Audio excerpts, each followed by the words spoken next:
It's quite ironic to answer this question because without a doubt, this is the most common question I'm asked anywhere I go in the United States, anywhere I go in the world, from people wanting to know what a perfect nutrition plan is for an Ironman or a half Ironman race. And the absolute answer to that question is you need to come up with a perfect nutrition plan for yourself, because there is none. And I can just give you examples of the nutrition that I use and compared to Craig Alexander and Rasmus Henning and these guys in Ironman. We're all completely different. You know, if you speak to any one of those guys, they will tell you something different. So the fact is that there's some basic guidelines on what you should be taking, but there is no set structure for a nutrition plan. I think for myself personally, I like to keep my nutrition relatively easily digestible.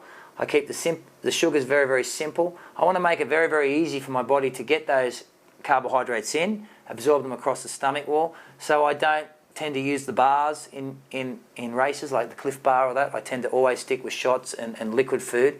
Now that mightn't work for you. So I know Craig Alexander eats bars when he races, and I know Rasmus Henning also has a bar when he races, and the Ray Alerts are like me, they have nothing but gels. So I hope that identifies to everybody that every single person is different. So the key answer to that question for you is to go home and experiment with things. I think a lot of people out there are hoping that someone's going to tell them the answer, and it's like, oh, a switch is going to go off, and that's not the case. You need to start testing yourself. I do things, especially in training, where I'll go out and train on minimal amounts of carbohydrates and just see how far my body can go, and then I'll start tapping it and experimenting. And you have the time to do that in training, so do that and try and find out where your levels are. But a good common theme for most people is if you can get in 300 calories an hour, you're going to be very, very safe. And 300 calories an hour is 3 shots an hour.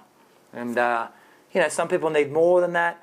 Some people, I think, have way too much food, but that's where I tend to stick. And by the end of a race, I'm keeping those sugars very, very simple. I turn to Coke and keep it very, very liquid. So answer to that question is, I don't have an answer to that question, and it's up to you to go out and find it. I can tell you what I do, but that's definitely not the answer for you. So that's the answer to that question. Cheers.